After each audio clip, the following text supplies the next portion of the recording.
Hello, everyone. Thanks for joining me today on April Fool's Day. This is not a clever hoax. I really am intending to talk about women in the history of Chinese tea. I'd much rather we were all together in sunny Portland today, but I'm very happy to have this chance to connect with you all wherever in the world you're tuning in from. I'd like to thank my friends at First Saturday PDX for inviting me back once again. Thank you so much. Without further ado, let's get on with the show. It's my pleasure today to say a few words about the history of tea in China with a focus on the role of women. So if you're interested in the deeper background of what I'm talking about today, this is the book that I wrote that came out in 2015, and a Chinese translation of it came out in 2019. I'll spare you the detailed arguments that you can find in the book, but basically, despite claims for 5,000 years of tea history, tea drinking as a widespread cultural practice is essentially an invention of the Tang dynasty, 618 to 907 Common Era. So all my material today will be from the Tang or later, and we'll see a timeline in a later slide. So a few things that I won't be talking about today. I will not be talking about the history of milk tea, although that is very interesting. I won't be talking about Tibetan and Mongolian styles of tea preparation. I won't talk about what we call today herbal teas, because they're not really teas. I'm just going to talk about tea made with the leaves of Camellia sinensis and mostly what we call green teas. And I'm also focusing mostly on tea as a beverage. So I won't talk about tea as a medicine and its consumption as an ingredient in congis or soups. Those are very important topics, though, and I'll maybe come back to them another day. So for those of you unfamiliar, this is the tea plant, Camellia sinensis. It is an evergreen shrub with bright green, shiny leaves that are often hairy on the underside. The tea plant's scientific name is Camellia sinensis. It's native to Asia. Its actual origins remain slightly controversial, but I think consensus of opinion has the origin of the tea plant in tropical southern China, although it is now cultivated all around the world. So I wanted to start with an episode that I mention at the beginning of my book on tea in China, because it nicely illustrates one of the relationships that I want to talk about today between high status women and tea as a drink. The story of the stone, or Hung Lo Meng, Dream of Red Chambers, as it's sometimes known, is a sprawling epic of family drama and one of the four great novels of pre-modern China. In a famous scene from the novel, in chapter 41, the male protagonist of the story, Jia Baoyu, takes tea in a Buddhist nunnery, along with some of the female members of his entourage. A young nun called Miao Yu, her name translated as Adamantia here, presents Baoyu's grandmother, the matriarch of the Jia clan, with tea served in an exquisitely fine covered teacup made of porcelain. Grandmother Jia brusquely refuses the gesture, thinking that she is being offered an inferior type of tea. "I don't drink Luan tea." "I know you don't," said Adamantia with a smile. "This is old man's eyebrows," indicating a rare brand of tea. Grandmother Jia took the tea and inquired what sort of water it had been made with. "Last year's rainwater," replied Adamantia. The implication here is not only that the nun, Adamantia, is an accomplished connoisseur of varieties of tea, but also that she cares deeply about the purity of the water with which tea is made. But it turns out that this exchange is merely the prelude to further displays of refined taste around tea in the novel.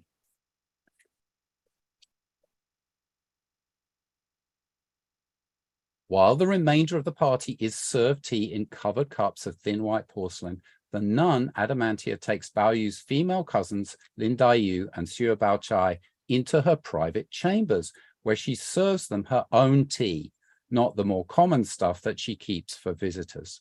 And she serves them in valuable antique vessels. Baoyu follows them in, and he is allowed to sample Adamantia's finest brew. Savoring it carefully in little sips, Bao Yu found it of incomparable freshness and lightness and praised it enthusiastically. Dai Yu innocently inquires whether the tea she is drinking is also made with last year's rainwater, only to be sharply contradicted by the nun, Adamantia. Oh, can you really not tell the difference? I'm quite disappointed in you. This is melted snow that I collected from the branches of winter-flowering plum trees 5 years ago when I was living at the Coiled Incense Temple on Mount Swenmu. I managed to fill the whole of that demon green glazed water jar with it. For years, I could not bring myself to start it. Then this summer, I opened it for the first time. Today is only the second time that I've ever used any. I am most surprised that you cannot tell the difference. When did stored rainwater have such a buoyant lightness? How could one possibly use it for tea such as this? In this painting from the scene from Story of the Stone, we can see the kind of female space that in very high society would be the setting for the serving of tea. And over here on the right, I've shown a detail of the fine porcelain teapot and the teacups in which tea would have been served in the mid-18th century.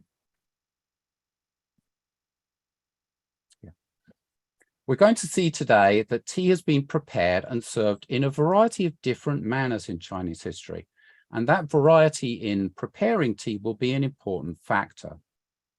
I'll note that historians of Chinese tea usually see this form of tea preparation using whole leaf tea in a teapot into which hot water is poured as basically the simplest, most democratic form of making tea. It's hard to get wrong, actually. Other methods, as we'll see, basically require a lot more skill and judgment. This brief vignette of ultra-refined tea consumption from Story of the Stone is, of course, knowingly exaggerated for comic effect. It's supposed to be an absurdly elevated discussion about not just fine, small batch, artisanally produced tea, but also the water used to make fine tea. Nevertheless, it offers a pertinent example of the heights that tea connoisseurship could reach in pre-modern China, and of the fact that rare teas, choice spring water, and fine teaware was sometimes appreciated in Buddhist monastic settings by women. Tea in traditional China was not just a commodity for everyday ingestion. It came entwined with a host of complex social and cultural associations and assumptions. And as we see clearly here, women were involved with those processes. But how exactly? And that's what I want to talk about today. So at this point, let's just take a moment to consider what the history of tea in China actually is. I said at the beginning of this talk that we can't really go back earlier than the Tang dynasty, when tea became an empire-wide commodity and was drunk across China and beyond. But what does that mean? Why do we even talk about an everyday beverage like tea having a history? Isn't it just a drink made out of tea leaves that have been picked and processed in some way? What history could there actually be? Well, for one thing, a cup of tea in Tang times would have looked and tasted rather different from a cup of tea today. So let's have a look at what making tea actually entails. This is my super basic guide to how tea was consumed in pre-modern China. We can identify roughly 4 transformative periods, each of which saw the emergence of particular characteristics of a tea culture. Pre-Tang times, the Tang dynasty itself, the Sung and Mongol Yuan, the Ming, and finally the Qing.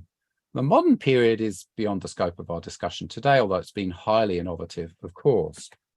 In short, we can say that how elite people consumed tea in the Sung, for example, was significantly different from how they drank it in the Tang period, while the Ming and Qing elites took yet another path. And these differences are going to be important for both men and women. In what I'm calling earliest times, and we don't know how early it was, but when tea was just a local product of Southwest China, tea leaves were plucked as needed for medicine, and tea was made with fresh leaves more or less on the spot by simmering them in water, perhaps with some other ingredients. Medical writers noted that the best tea, meaning perhaps the best tasting, the tenderest and most potent leaf, should be picked in the late winter and early spring, when the tea plant is producing shoots, sprouts, buds, and the tiniest tender leaves. This season is relatively short, just a few weeks long, and it usually fell during the second and third lunar months. After that flush of growth, only older, tougher leaves were available until the next year's spring harvest. Because spring tea leaves were the ones that were favored, these tea leaves had to be preserved, and there were different ways of doing that, including making pastes or gels from crushed leaves or liquid concentrates, or drying loose leaves or compressing the leaves. And you'll hear me talking about cakes of tea today, and that's what I mean. These are compressed cakes of tea. This slide is not going to move for a little bit, so if you're thinking that the slide's not moving, there's a lot to say about this slide, and then we'll move on. Cake tea involves a much more complex and labor-intensive process than just making the kind of compressed tea that you get with modern pu'er, for those of you familiar with that. Making cake tea was thought to be so time-consuming and expensive that in 1391, the first Ming emperor, who apparently considered cake tea manufacture a burden on the tea industry and its peasant workers, forbade the making of cake tea and ushered in the popular use of dried whole leaf tea and teapots. And this, of course, is the big shift of consumption of whole leaf tea, much more familiar to us today.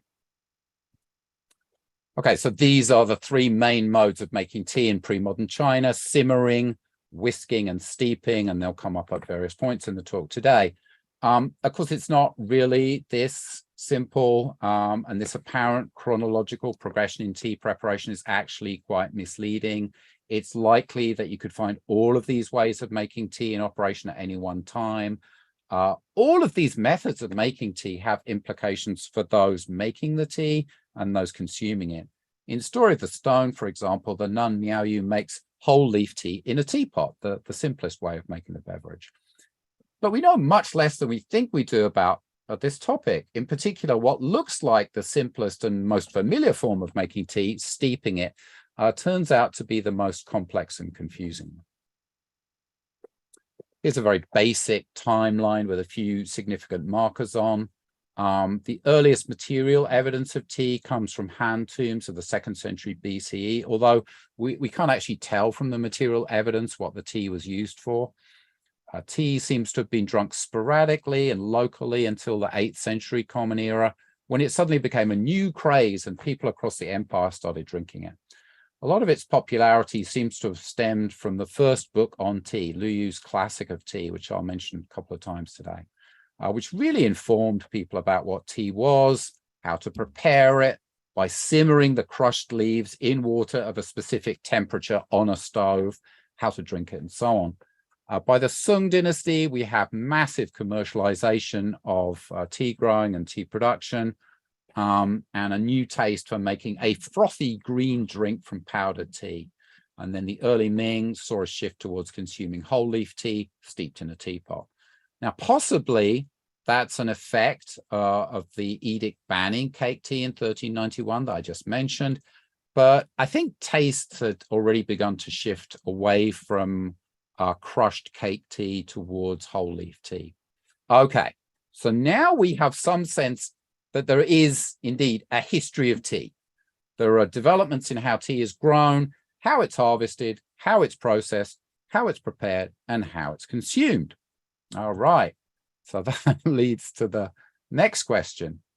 We have a history, but where are the women in all of these important developments?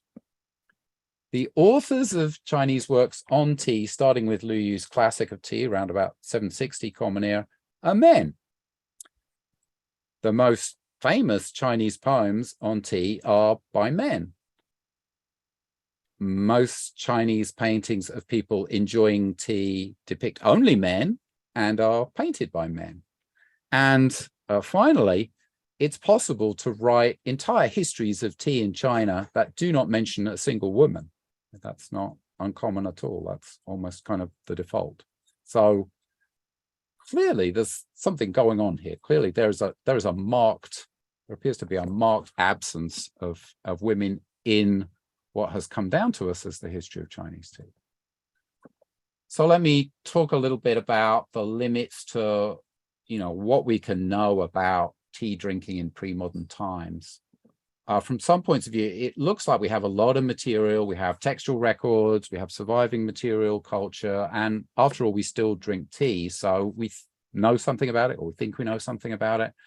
But there are still lots of barriers that prevent us from accessing the actual experience of drinking tea as women did in the Tang or in the Sung. We can't really make exactly the same tea as they did because we don't have the tea itself. We have modern tea, but not tea as it was grown, picked, and processed in Tang and Sung times. Drinking tea is also an ephemeral experience. How can we know about it? How can we know it? Just at the most basic level, we don't have something like an illustrated manual showing step by step how tea was prepared or how it was drunk. We have to reconstruct that process by inference sometimes. On occasion, the pre-modern tea literature will use technical terms that we can't easily understand today. However, we do have actual tea utensils. We have visual records such as paintings and murals, which depict tea or tea drinking scenes. And of course, we have textual records. So today, I'll use images, objects, and poetry to try to get to women in the history of Chinese tea. Poetry is particularly valuable in the study of tea history because it preserves important details that we can't find anywhere else. So if you look at my book on tea in China, I have a whole chapter there on Tang tea poetry because there's material in the in verse sources that you can't find anywhere else. But we should recognize that challenges still remain. Surviving tea utensils are inanimate objects. They can't speak to us about tea preparation and appreciation. They can't tell us exactly who made the tea or who drank it or how. Paintings only show single moments of tea drinking, usually by elite men, or preparation of tea, usually by male servants. And they're not documentary photographs. These are consciously, aesthetically arranged vignettes. Artists are not necessarily interested in providing us with hard evidence. They're painting nice pictures. Poems about tea, again, are not striving for veracity, but they aim to convey a mood, and they may use language in heightened ways. And in addition to all of those factors, as you can see here, most of the evidence that we have, even if it does depict women in some way, is made by men. So let's begin our search for women in the history of tea in China. And let's look for women first among the tea bushes themselves. Historically, across all media, I think women are most visible in the production of tea rather than its consumption. It's actually hard to be certain about that because nobody has systematically looked across the extant corpus of women's writing from pre-modern China in search of references to tea. But anecdotally, at least, we seem to encounter women more in activities like picking tea leaves, sorting tea leaves, drying tea leaves, pounding or pulverizing tea leaves to make cakes, or molding the paste into cakes. So on the left here is a 19th century European painting of the work of tea growing and picking on a tea plantation. And it really isn't until you get European artists of the 19th century who are interested in depicting tea picking and the stages of tea production that you get this kind of visual evidence. Chinese artists themselves are not usually interested in these kinds of scenes. It's the bud of the tea plant over here on the right. You see this kind of fuzzy bud here with the two most tender young leaves. So they're often the most prized for high quality tea. And women's fingers are thought to be best for picking those leaves. You can see over here in the image on the left that the tea bush, which actually grows very big if you let it grow wild, it can grow into a tree basically, has been pruned to this very low height for ease of harvesting. So as we've said, the best tasting, the tenderest, the most potent leaf should be picked in the late winter, early spring, when the tea plant is producing shoots, sprouts, buds, and the tiniest tender leaves. It's a relatively short season, just a few weeks long, and so it requires intensive harvesting. Women tea pickers came to be noted for the first time in Tang poetry, during which time the fashion of tea drinking arose. So in his poem Tea Mountain, the late 8th century poet and official Yuan Gao described with apparent deep sympathy how the imperial court's demand for tribute tea drove whole families of tea pickers to the mountains. Indeed, the demand was so urgent that women left at dawn in such a hurry that there was no time to comb their hair. And this is an image in the poem. His somewhat empathetic and unromantic view of female tea pickers is slightly unusual. Later poets often depict female tea pickers in a more idealized way. Male poets admired the gentle moves of the women's sleeves, their songs that reverberate in the valley, and the cloud-like coils of women's hair and their delicate, fragrant bamboo baskets. There were male tea pickers in the Tang dynasty, as it wasn't yet regarded as feminized labor.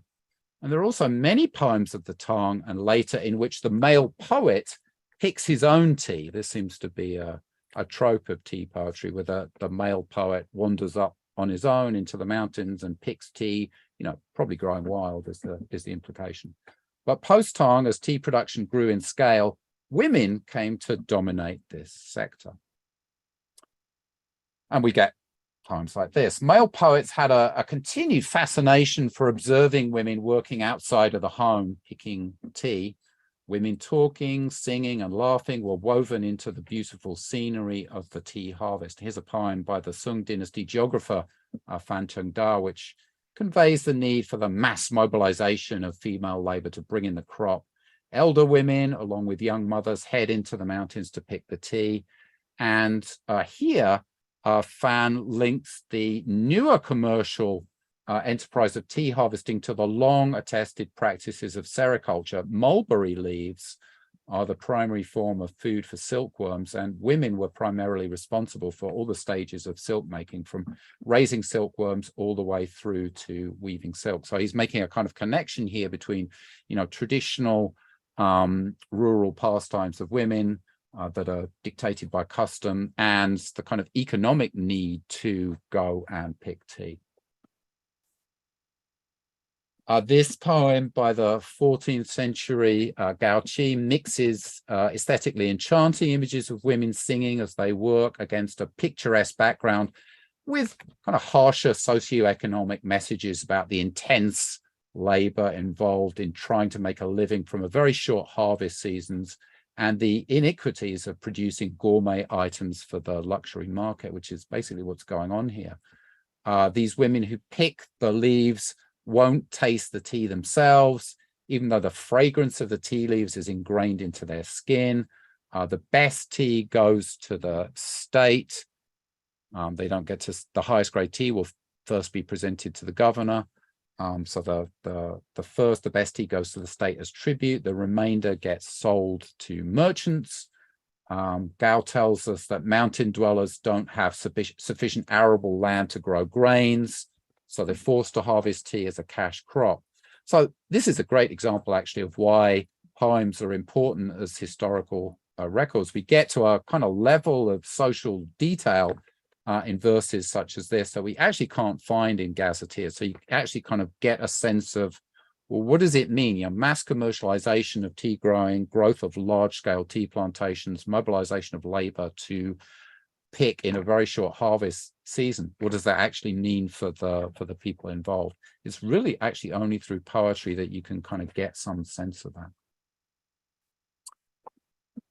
After the harvest itself, there are other stages of tea production in which women are involved.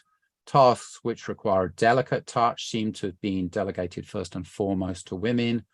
So here we see women sorting through the freshly picked leaves to choose the finest, meaning, of course, the youngest, the most tender leaves. Since these have the most concentrated flavor, they're discarding any kind of twigs or older leaves that are found in there. There are chemical reasons why those tender, tiniest leaves are the most potent and finest tasting. But so this is all kind of scientifically proven, but I don't have time to get into that today. Here we see women working alongside men. So here the leaves are being placed outside to air dry or dry in the sun, wilting them. That stops the tea going moldy, allows for kind of further processing. So here you see women working alongside men. And also in this image, women work alongside men to actually kind of pound the leaves into a thick paste that is then molded into cakes. So you can see the men here using this kind of oversized mortar and pestle. The tea leaves are going into the mortar and pestle. It produces a paste. And then these are the tea cakes which are being molded from that resulting paste. And those are the things then that go onto the market and go on to get sold. Okay, so let's move on now from tea production to tea consumption and try and take a look at the settings in which tea was consumed. At least as we can see in images and verse, these settings are usually highly gendered. In this typical 19th century album leaf depicting tea drinking under willow trees, you can see the participants are all male. You can see a really interesting variety of teaware on display here. Look at the different kind of cups and ewers for heating the water, various braziers and stoves here, teacups and so on. All very interesting. That's not our primary focus today, so let's not get lost in those. You are going to see over the next few minutes a lot of images featuring only men, because as I'm going to point out to you, paintings of women consuming tea are relatively rare. So I'm just showing you this as a kind of typical example of what we find in the visual record of trying to understand context for drinking tea, settings for drinking tea. What about men and women drinking tea together? Must have happened. Historical images such as this one by an unknown 19th century Chinese painter working in a European style and most likely for the European export market rather than the domestic market are exceptionally rare, I'd say. Rather than depicting men and women enjoying tea together, pre-modern Chinese artists and poets most frequently present us with more gendered images of tea drinking. Tea is most commonly depicted as a beverage enjoyed by either solitary men or by men in groups of other men. And where tea is shown being prepared, as we'll see in a number of images to come, it's nearly always prepared by male servants. There's a whole backstory to this painting, which I don't really have time to get into now. It's in my book if you're curious. Anyway, although this painting is attributed to the probably the most famous Tang painter of all time, it's not by him. It's probably a Sung dynasty composition, but it does show the making of tea over here in a Tang style in a Buddhist monastery. So these are monks. This is a literatus, a layman. And I show it to you today because we're just going to see a lot of the motifs here in later paintings. The gathering is all male. The servants preparing the tea over here on the left are both male. Okay, so this is just a slightly clearer detail. So you can see, I hope, tea being simmered in a cauldron on a brazier, as we see in our idealized depiction of it here, while a more junior attendant stands by with white cups here and their saucers, which are probably lacquer. So this is the saucer, this is the white cup. These are two separate pieces. The tea master over here is most likely stirring the boiling water with his chopsticks, just about to add the tea powder. That's what you're supposed to do. You're supposed to kind of swirl the water together, and then you're going to pour the tea powder into it and simmer it. Anyway, here we have it, a visual image of tea being simmered for elite enjoyment from maybe 1,000 years ago. Let's say that. It probably isn't from 1,300 years ago, but it's from 1,000 years ago. And an interesting thing that you'll notice as we go on is that male poets often depict themselves making the tea, while male painters often depict the tea being prepared by male servants. I will leave you to ponder the social realities of what is going on there. This is a later portrait of the Tang poet Lu Tung. He's very famous in the history of tea because he composed a long verse that has this description of 7 cups of tea in it and the various effects of drinking 7 cups of tea. Again, I'm just showing it to you because it is an all-male environment. And again, we have a male servant here making the tea. Okay, more paintings of male social spaces, just to show you that the basic motifs of paintings depicting tea drinking kind of, continue down the centuries. So this is a detail of a much larger landscape, and right in the middle of the landscape, you can see these figures, which are depicted without kind of any facial features, but you can tell that this over here is a servant who is making tea on a brazier, and this person here is consuming tea in dialogue with another person. And just based on dress, hairstyle, and headgear, we can tell that these are male figures. Some of the paintings depict male literati in social spaces with Buddhist monks. And I've chosen to show you this one because if you think back to the story that I started with, that of course is female elite women in social spaces with a Buddhist nun and serving of tea. So we should think back to that episode that we began with from Story of the Stone, which depicts a female monastic serving tea to women. And I think there is some kind of deliberate play there on the part of the author. He's kind of playing around with what is an established theme and kind of, inverting the genders deliberately, I think. And here's another one. There are lots of paintings of men drinking tea. That's what emerges. So here is tea being prepared on the brazier here, or hot water for tea being prepared on the brazier here. Here's various tea accoutrements, and here in the background, again, male servants with ewers for tea and hot water and so on. Okay. Finally, an image of women drinking tea and playing the zither. So I just wanted to show you that it's rather a different kind of depiction in terms of what's going on in the space and the focus of the image. If this attribution to the famous Tang artist Zhou Fang is correct, then it would show consumption of tea during the latter part of the 8th century at the height of tea's massive boom in popularity. So we do have an image. I don't know if it's as early as it claims to be. It may be based on an earlier painting that is that old. So on the left here, an image of a woman drinking tea, as seen from the rear, and this female servant here on the right is bringing in the tea in her hands. You can just see. So interestingly to me, the preparation of the tea itself is not shown in this painting. So that kind of happens off stage, and instead you get some kind of focus on the consumption of tea in some kind of female only social space. All right, somewhat different. This is a mural from a Liao dynasty tomb. Murals in Liao dynasty tombs are very interested in depicting everyday life, dining, drinking, preparing wine, tea, as well as religious symbols, figures, that kind of thing, and astrological constellations. So they have a range of interests. They also show kind of exquisite objects and human servants that we think maybe the tomb owners wanted to take with them to the afterlife. These are kind of really valuable sources of information about material culture and fashion and personal habits of an elite class of consumers in the Liao dynasty.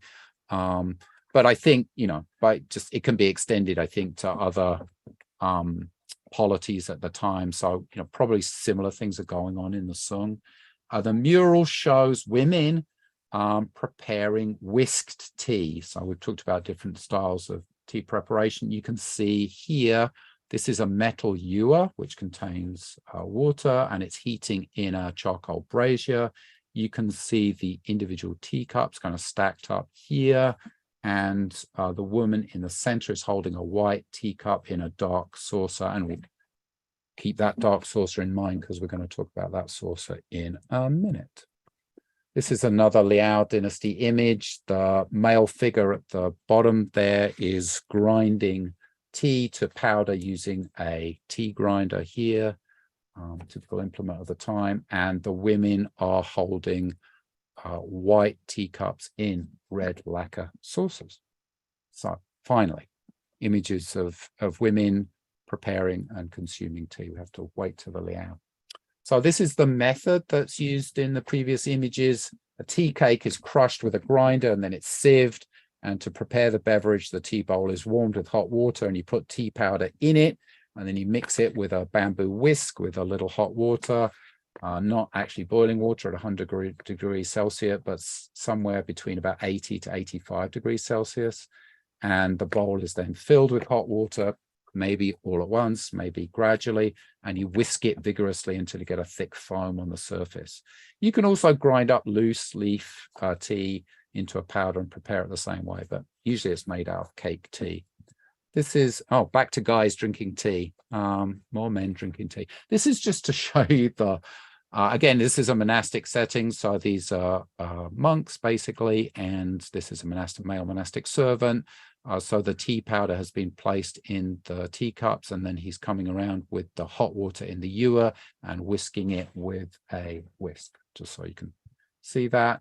Now, in this image, as in others that I've shown, others that you'll see that people try to avoid burning their fingers by holding their teacup in a saucer.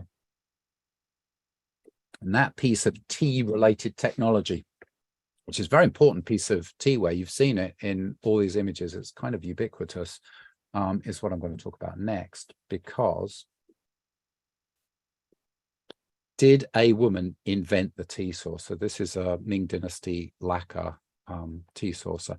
People collect these. These now sell for quite high prices. The color of tea bowls, when you're making whisk tea, is quite important. So dark and blue glazed porcelain bowls are often favored because they show off the color of the bright green tea. But it's this lacquer stand or tray or saucer that the bowl sits in that's of interest to us right now. As you can see in this example, sometimes the stand functions to kind of show off the ceramic bowl as much as it does to protect your fingers against burns. Okay, let's examine the evidence.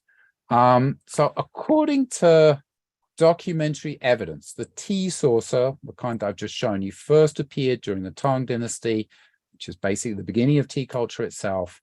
In a 9th century anecdotal collection, it's recorded that the daughter of a man called Cui Ning, and we don't know her personal name, we don't know anything about her. She's just the daughter of a powerful man who administered what is now Sichuan. She found it difficult to handle hot teacups. So to avoid the problem, she used a dish to hold the teacup. However, when she drank the tea, the cup would tilt. So she used wax to make a ring in the center of the dish to hold the cup. And then she later ordered a craftsman to replace the wax ring with a lacquer ring.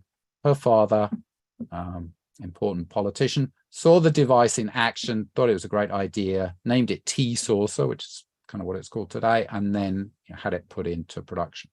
Okay, very interesting claim.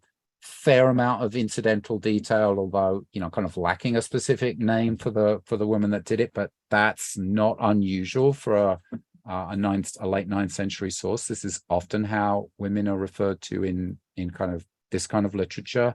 They don't get personal names. They're often referred to by relation to a powerful male. Anyway, is this claim true? Archaeological evidence seems to point the other way. There seem to be sources for tea that date earlier than the Tang dynasty.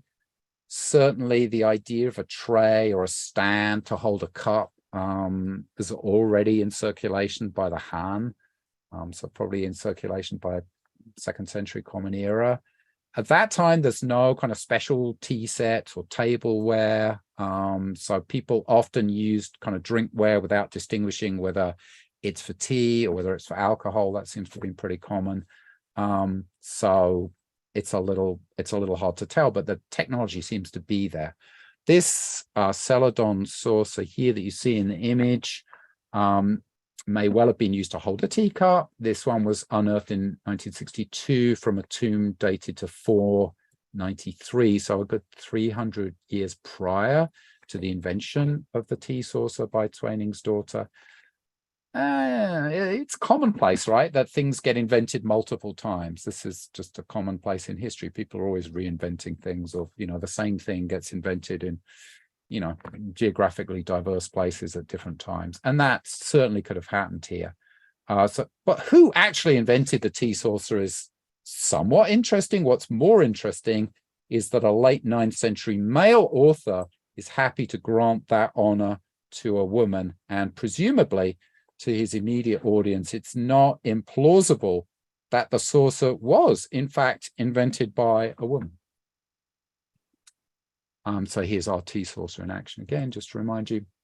Okay, back to paintings and consumption of tea at banquets and entertainments. I'm kind of interested in this whole question of who's shown consuming the tea and who's making it. So I just put these two images side by side.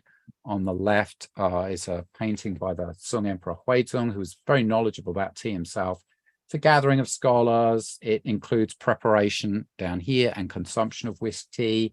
There's a main table, high status guests, all male. Preparation area involves a kind of charcoal stove. We can look at the detail here. So these are high status male scholars. You can see there are ewers on the table. You can see the teacups and the saucers, all that kind of thing.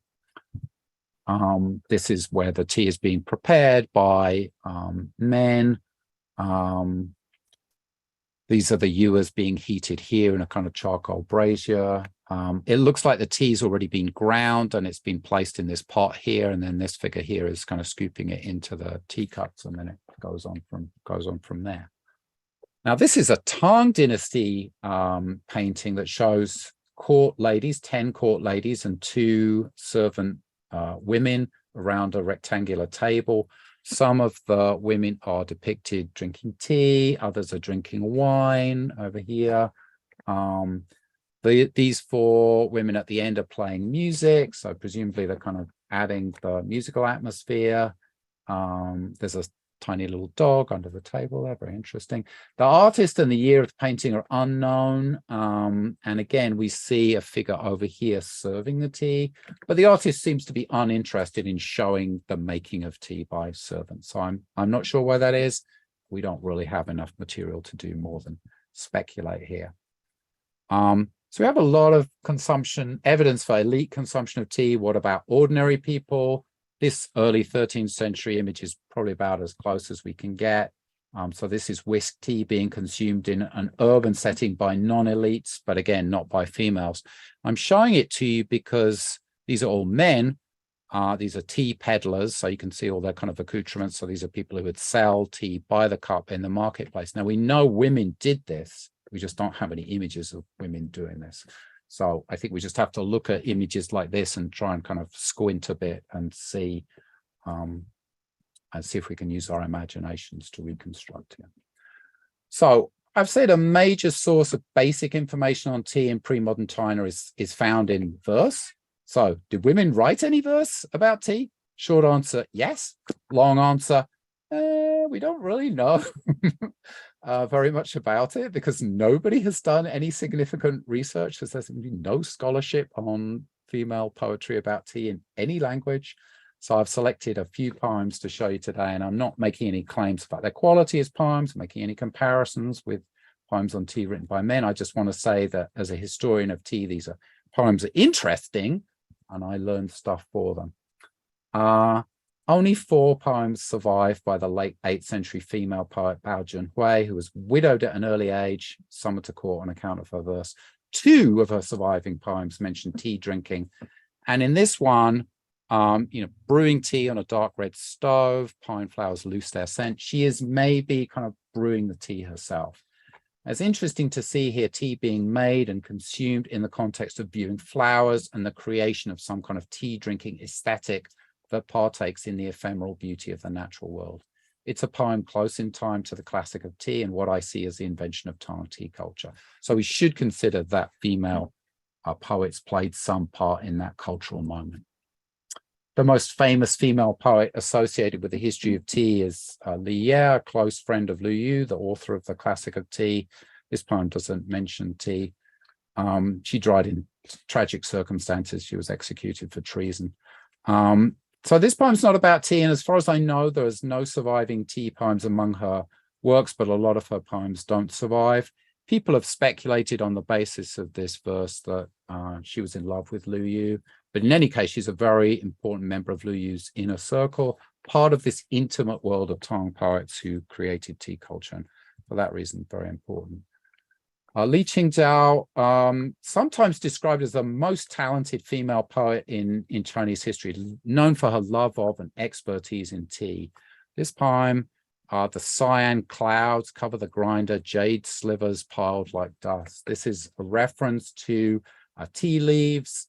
The jade slivers are the powder produced by grinding the leaves and then infusing them in water. Her lingering dawn dream abruptly broken by a pot of spring. This is a reference to freshly brewed tea, which, as we know, is associated with the springtime. It's a very nice springtime poem, makes really effective and imaginative use of the appearance of tea powder, which I've not seen elsewhere. So kind of interesting from that point of view. This is from her memoir of life with her husband, Zhao Mingchen, and it gives this kind of unusual glimpse from a female perspective into the place of tea within the domestic setting, and something we haven't seen much of, women and men enjoying tea together. And evidently, so tea is something that can be enjoyed in this highly informal setting. It provides the fuel from some kind of friendly, scholarly competition between partners. And it's also not so precious. The tea gets spilt, you know, during laughter. It's a very vivid little vignette. So there must be more of those kinds of things. And reading this poem, we get some sense of what the kind of psychological properties of tea might have been for some of those who drank it.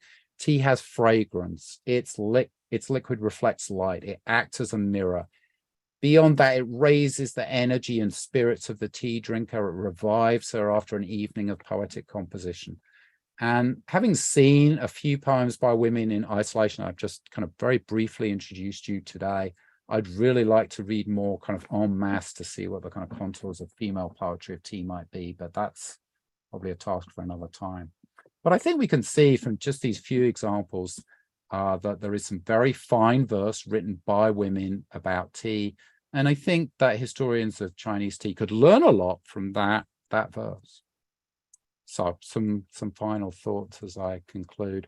We know much less than we should about women and tea. People just don't seem to have been very curious about it from a scholarly point of view. We often see women in our sources through male eyes. If you think back to Story of the Stone that I began with, I mean, yes, the protagonists are female in that scene, but yes, that scene is written by a man. Again, you know, what are the actual conditions of labor on tea plantations? We're seeing this, you know, through the eyes of men. It's slightly kind of idealized or something. There are probably quite a lot of poems written about tea by women, and somebody should definitely research them. I kind of found a few samples just by sort of dipping a toe in here and there, but this is a place where somebody could do some systematic research and turn up things that I think would be interesting. And if they were to do that, it would be interesting to see if there is, you know, a female language of tea. Some things that we really haven't kind of talked about today is, you know, how and when tea was served in the home, and finally, the use of tea in domestic ritual. These are also topics that I think are deserving of attention. And we probably have enough sources that we could say something interesting about them. And that brings me to the end. It's important to try to understand what it was that people were drinking and how they were appreciating it. There are, you know, obstacles to understanding that reality, but we can at least attempt to grasp some of the ways in which women shaped the history of tea in China. And today, historians have really looked at this kind of very thin slice of pre-modern tea culture, the tea culture of elite males. We definitely need to expand our social view, and I really look forward to the frontiers of our knowledge being pushed back to accommodate perspectives of women and non-elites. I hope this talk has been of interest, and I look forward to your questions. And if you're joining us in the tea house later, maybe some more informal discussion. But right now, thank you so much for your kind attention. Thank you so much, Professor Ben. We are moving into our Q&A, our question and answer. So as a reminder for our audience, if you have a question, please click on the QA icon on your Zoom control panel, or it might be in the little 3 dots for more on the on your Zoom control panel. And yeah, we've got a few questions that have come in, so we'll give it a start here. Mm-hmm. And if you guys have any, if you're having difficulties with the Q&A, you can try to put it in the chat or send us an email. We'll do our best to check all of those sources so we can get questions answered. So our first one comes from Ray. What was the cost of tea in the earlier days for ordinary people, say compared to other items or foodstuffs? Okay, so this is a really quite interesting question that we don't know a ton about because we only know about it from kind of anecdotal sources. But you know, elite teas, you know, high-priced teas could go for fantastic sums of money. You know, more than worth its weight in precious metals, like silver and gold. But we know that below that level, there's tea being produced for the mass market, right? So, you know, less prestigious forms of tea, probably, you know, made out of less fine ingredients, the processing done in a kind of simpler way. A common figure that is often quoted in the anecdotal literature is that you can buy a cup of tea in the marketplace where people sell tea by the cup for 1 cash, so 1 copper coin. So that would be maybe like 1/30 of what you might get for a day's labor, something like that. So it could be pretty cheap, right? We don't have, I have not seen prices for, you know, people buying, you know, what the kind of amount is for cheaper bulk teas. If you wanted to buy it and brew it at home, I haven't seen accurate figures for that. But certainly if you went to the marketplace and you bought tea from, you know, a tea peddler, one of these figures, you could expect to pay 1 copper cash for it. So it's pretty accessible, really. Thank you so much. We've got let's see, Melody wrote in the Q&A that she references the poet that you also spoke about, Li Qingzhao. I apologize for the mispronunciation. Li Qingzhao, and I just wanted to put, thank you, we put a poem in the chat. I'm going to see if I can put that. Oh, great. I'm going to put that in the chat. There we go. And I have a translation. Thank you, Ling, who was really on top of that. Just to share, I guess, for everyone. And then I guess, James, if you can see that, if you maybe if you know the poem, you can comment on it. We would love to hear your thoughts. Yeah, I mean, I think this is, you know, this is the same kind of image, right? Where we've got, you know, this grinding of the tea leaves themselves into kind of dust, and this idea of, you know, something that's associated with the spring, right? So what I'm interested in is this kind of creation of a tea drinking aesthetic, right? So it's associated with the springtime. There's a lot of kind of interest in the physical substance of tea itself and its properties. You know, something that I've noticed about female tea poets as opposed to male tea poets is their focus is often on kind of how tea comes to them, right? Which is, you know, it comes in the form of cakes, or maybe it comes as kind of whole leaf. So they're unwrapping these, you know, expensive cakes. They're grinding them freshly in a grinder. So they're making this powder that they're then going to make the tea out of. So a lot of the imagery for women reflects around the nature of this powder itself, its color, you know, the property. So it has the property of jade, which is, you know, kind of a semi-precious but mystical substance. Male tea poets will do that, but they also will talk about the tea plant itself, right? So that in male tea poetry, you kind of get like a slightly different perspective on tea. So it's not just the substance itself, but there's also this kind of nature element to it, so that you're seeing tea being grown, that you see the tea plant itself is kind of, a mystical sort of a plant. And as I mentioned, you have this whole trope of male poets kind of going on these tea picking expeditions, right? So it becomes a trope of like, well, I set off into the mountains at dawn with my basket. I picked these tea leaves myself, and then I brought them back, and then I brewed them fresh. And and talking to the people in the mountains, and kind of getting this wild growing tea. With women, or with female poets, the tropes that I notice are more to do with kind of domestic settings, those kinds of things. But it just goes to show that nobody's really sort of we come across these poems by female poets. We may note in passing that tea is a feature of those poems, but like we haven't, nobody to my knowledge has really kind of spoken about, oh, female tea poetry. That's a thing, and it has these kind of tropes in it, and it has this it has a history of its own. So I think that's very interesting. Thank you so much. Okay, we've got a couple other questions. Next one is, what was the preferred drink before tea became so popular? People love to ask this question.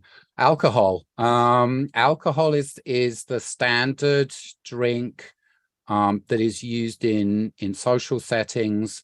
In pre-Yuan times, we're basically talking about a relatively weak ale.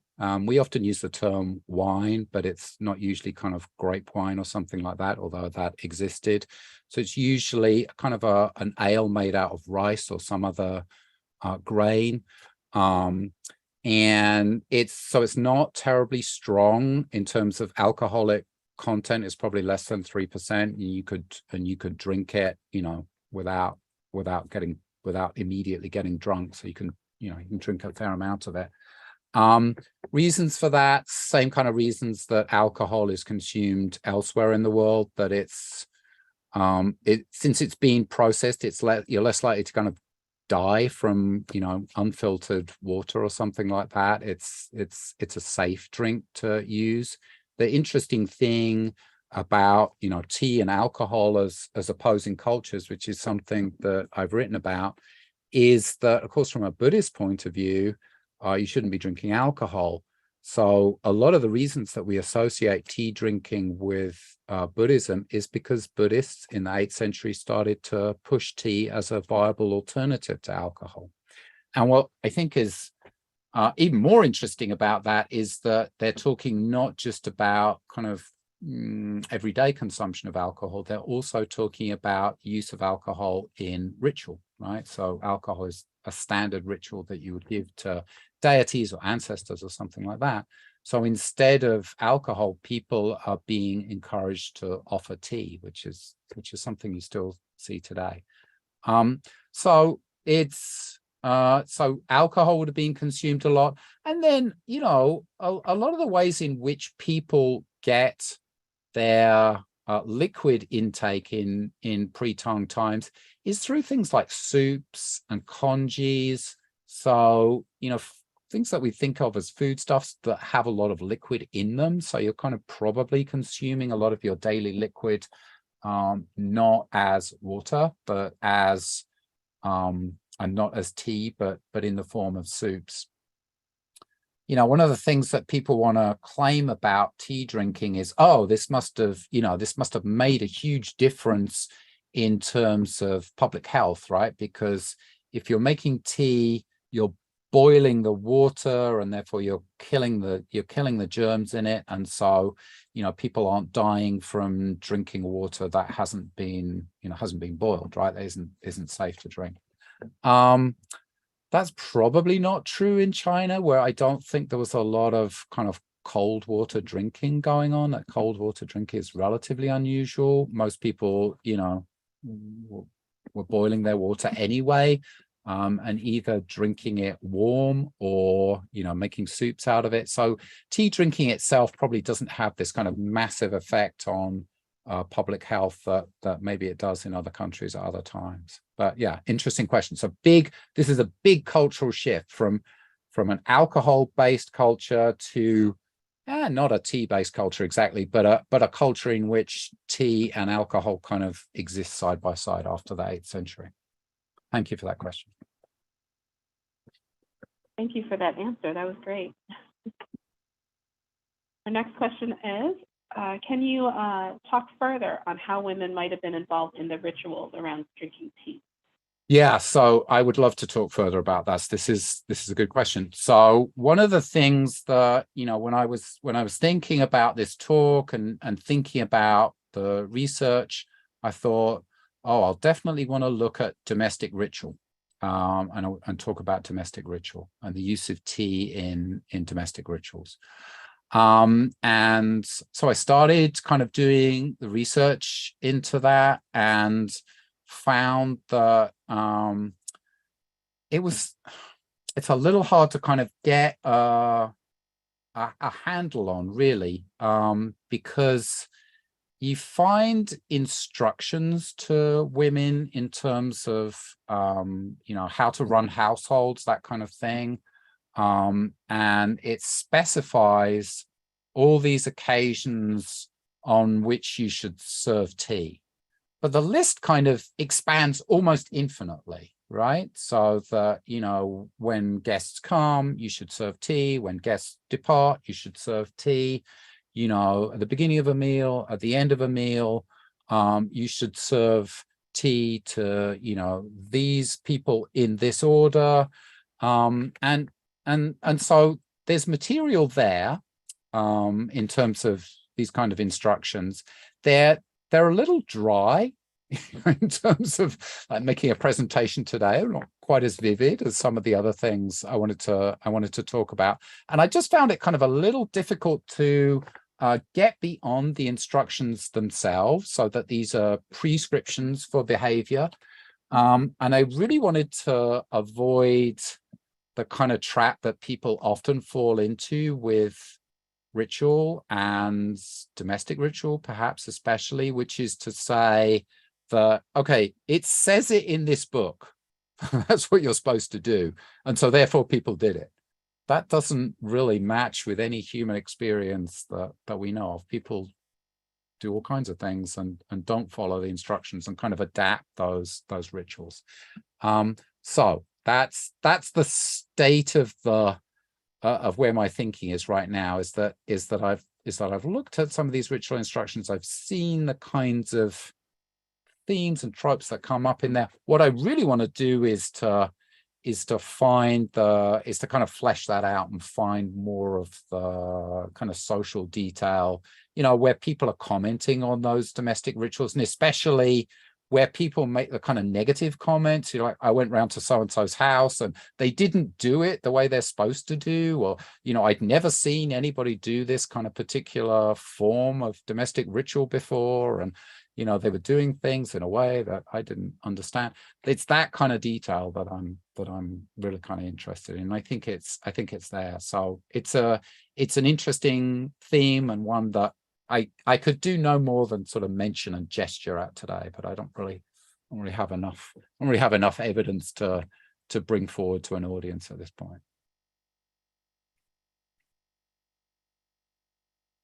Oh, thank you so much. Maybe in the future you'll have something.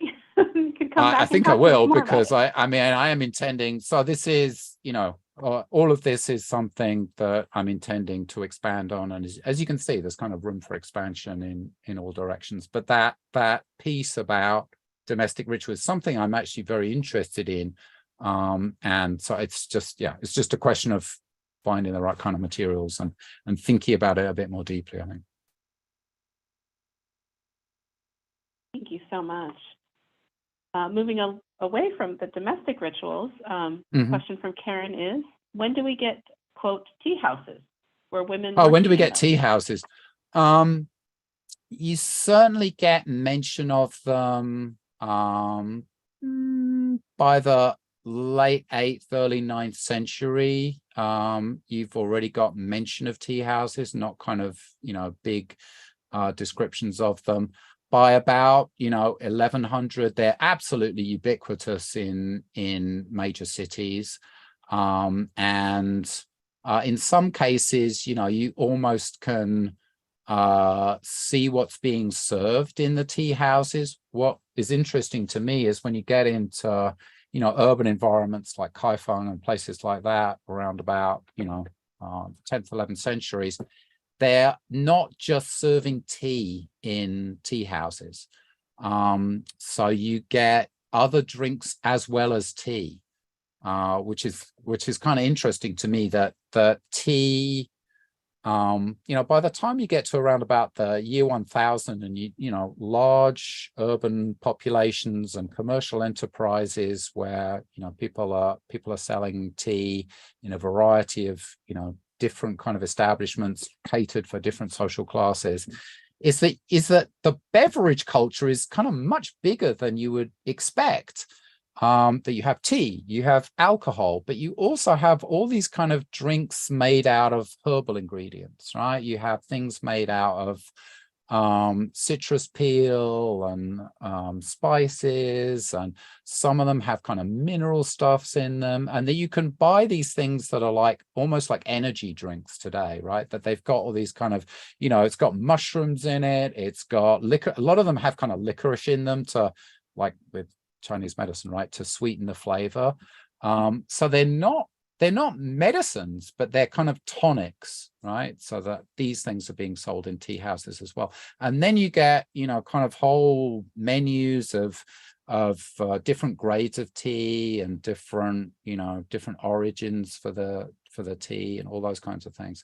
So very in a way very quickly get an urban environment that it doesn't look that dissimilar to today, right? You go to tea houses today and you're like choosing from vast menus of things that, that have fancy names that you've probably never tried before, and everywhere kind of has regional specialities and that kind of thing. So you have that kind of whole tea house culture very early on. Getting to, the topic of today, and what role did women play in tea house culture?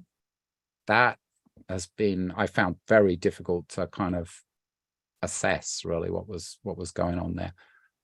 So that's why I didn't specifically mention tea houses today. Obviously women are involved, but how exactly is not totally clear to me.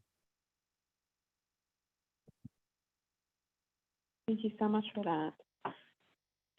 The questions are just flooding in, Professor Benn. Oh, good. Okay. That's great. Yeah.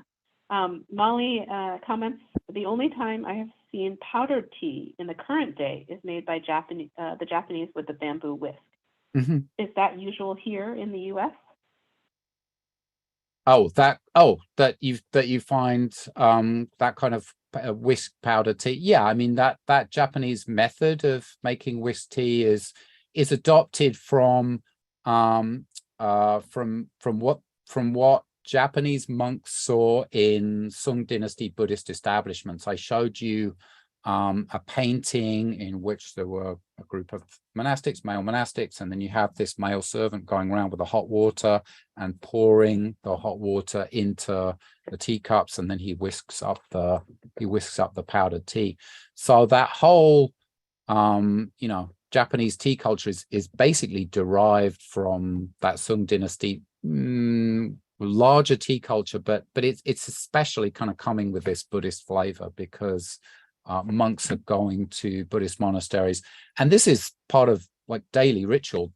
Sung Dynasty Buddhist monasteries had tea service kind of stipulated as a regular fixed thing on the daily running order. And it's very important, apparently, that monks should not have their own private supplies of tea, that this is a common thing, and that everybody in the monastery is supposed to partake, and that's why it's done by the servants, and they do the apportioning out of the powdered tea from a common source. which again kind of is interesting in context of the first scene that I read out to you, which takes place in a Buddhist nunnery. And here we have a Buddhist nun who has her own private supply of tea, which, you know, technically speaking, she should not have. So yeah, that whole whisk tea thing is now much more associated with Japan. We don't really think of that as a Chinese style of tea presentation. But if you found yourself in China around about 1100, that's what, you know, and you asked for a cup of tea, that's what people would have been serving to you most likely. I mean, this is what's interesting is I always like to play this game with my students and say, you know, set a time machine for a specific date and, you know, go and do some ordinary things. Go and ask for a cup of tea and like 9:25 and like, what are you being served? And would you want to drink it? And, you know, why might it look and taste and smell different than what you're expecting? So, yeah. Thank you so much. I love that imagination, that kind of game with your students. It's great. Kind of continuing on with the Japanese tea and maybe the ceremony. Can you speak on if you know how the ritual came about, since, you know, they got the tea from China? It is so Japanese tea comes originally from China. The actual seeds themselves were brought over to Japan by Buddhist monks. I mean, you know, it's attributed to different famous Buddhist monks.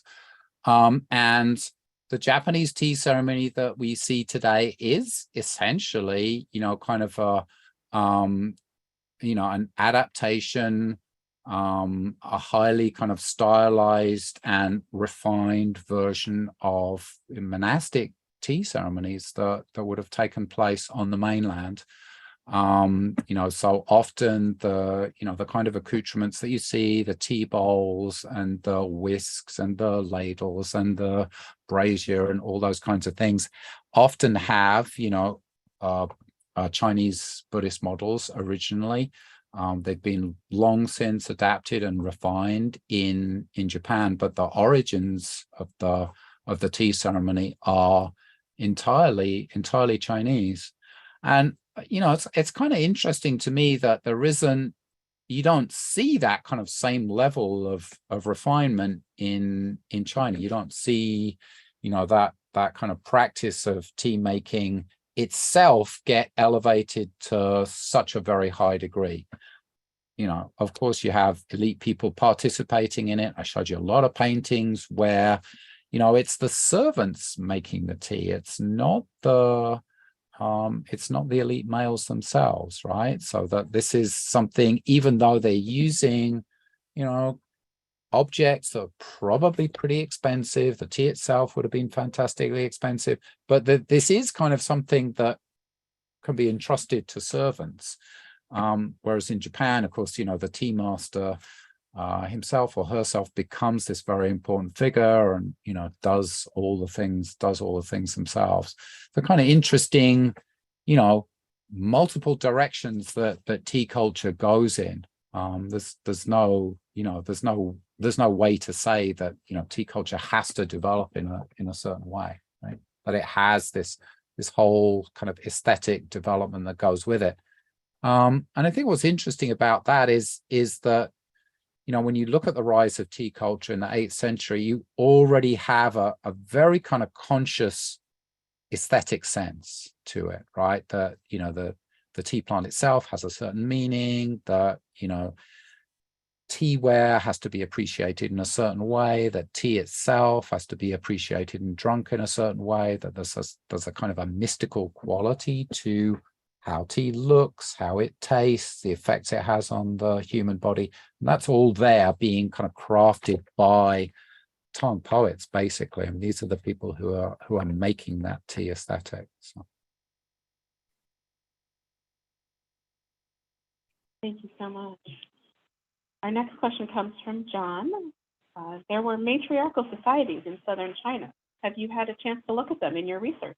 Oh, that's an interesting question. Yeah, I haven't even got onto that yet. I mean, you know, I kind of started with what I know, which is, you know, honestly, I said that whole histories of tea in China could be written without mention of a single woman, and that tends to be the case.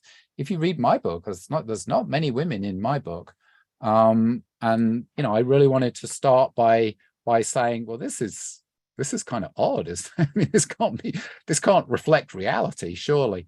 So I really wanted to start with the thing that I know, and to kind of lead out from there.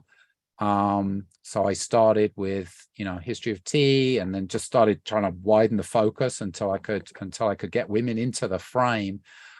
So I haven't even thought about, you know, different kinds of social organizations, which would be, you know, I think that's where this whole research thread on domestic ritual is probably going to lead me in that direction, I would think. You know, what does domestic ritual mean? Why is it, you know, who's kind of stipulating this? Who's doing the invention? Because it kind of looks to me like women are making the domestic ritual, and it's not men stipulating it for women. I think that's what's going on.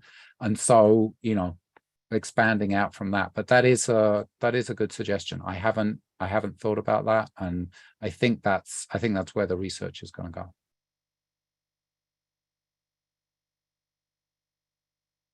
Thank you so much. I think we just gave you more work to do. Well, that's the thing about presenting your research is, even, you know, you get great questions which often will direct you in a certain way, but even that kind of act of speaking your research out loud makes you think, oh, there's a whole huge hole here that I haven't considered. So it's always valuable to share what you know with others, and then that's a way of learning things. Very true. Thank you. Our next question is, so you mentioned a tea and its association with spring, and we know that the virtues of women are also tied to both. Can you speak a little bit about that?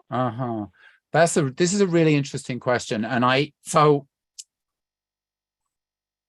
when I was thinking about, you know, the kinds of evidence that I wanted to bring into this talk, I was thinking, oh, that's probably the kind of thing that I'm going to see in literature about women and tea. I'm going to see this kind of linking of, you know, times of year, female virtue, tea. And that's not really what I saw. So, you know, perhaps I just got distracted by other things. Perhaps it's not in the place that I'm looking. But I was thinking about this.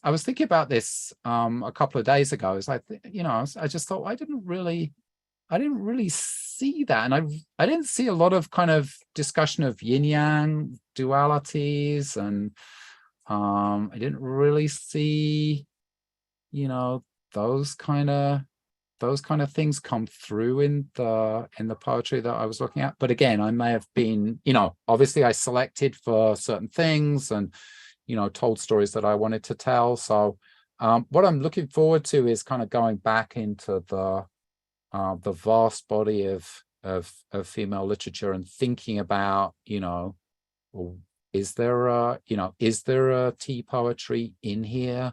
What does it look like? What are the themes? What are the contours? Because at the moment I'm really just kind of, you know, taking little stabs in the dark. I haven't really kind of pulled out all the threads, but yeah, that's something I would expect to see. Maybe it's there and I haven't seen it yet. Thank you. Great.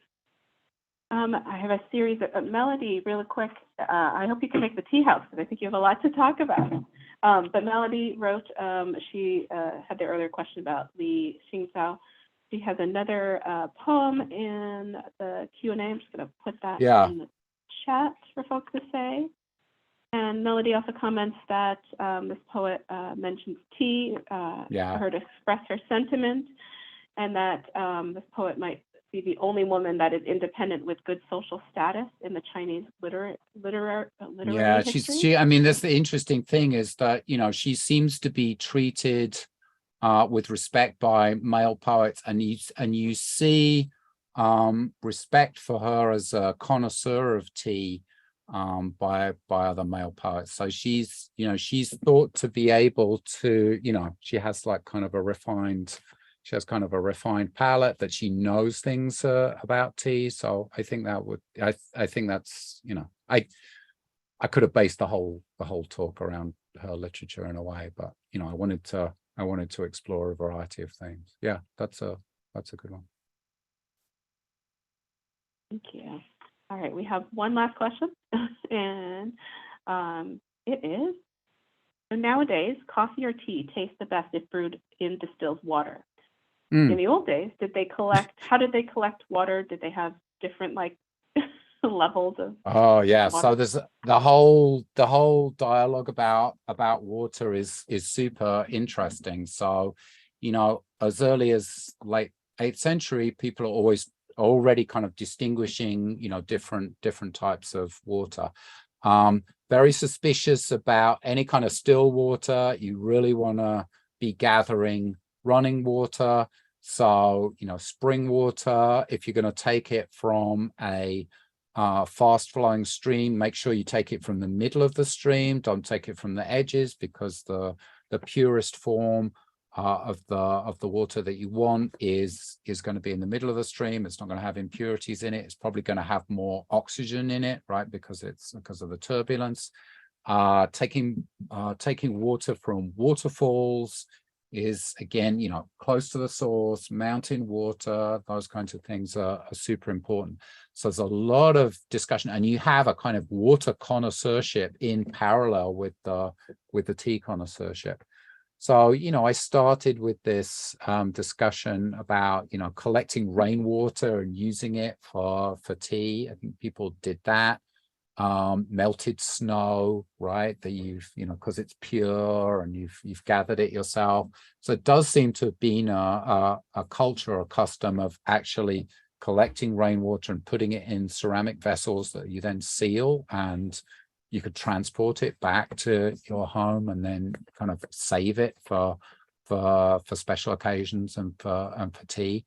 In a lot of images, you can see, people choosing to make tea outdoors in sites that are close to running water, and so that you're collecting the running water in a bamboo pitcher, and then using that water immediately to make tea in a kind of al fresco moment. So there's a lot of discussion about it, and people took it really seriously, because I mean, there's not a lot of ingredients really to tea, and if you put a lot of time and effort into getting the finest, freshest, most potent leaves, and have that transported and processed in a certain way, you also want to match that with the finest water that you can get. Otherwise, you're kind of you're adulterating the quality of the tea. So a lot of discussion on that. Thank you so much, Professor Benn. We are at the end of our kind of Q&A. So I just want to, again, thank you so much for speaking to us this morning. And if I want to give you a minute or two, if you have any additional or last minute thoughts you'd like to share. It was really my pleasure to speak to you all today. It's always great fun to come and do something for First Saturday PDX. It's nice to be there in person. It's nice to join you online. If questions occur to you after this talk, and there's something that you want to ask, I'm relatively easy to find. The web page for today's talk has a few additional resources on it, but you can click on my website and easily find me. I'm happy to answer any queries by email. But I just want to thank you all for coming. I especially want to thank those people who helped arrange things, who worked behind the scenes. So thanks to Ling for extending the invitation once again. Thanks to Jen for running the Q&A and making everything go smoothly today. And thank you to all of you for coming, and thanks especially to those who asked such great questions. It was really a joy to talk to you all today. Thank you so much.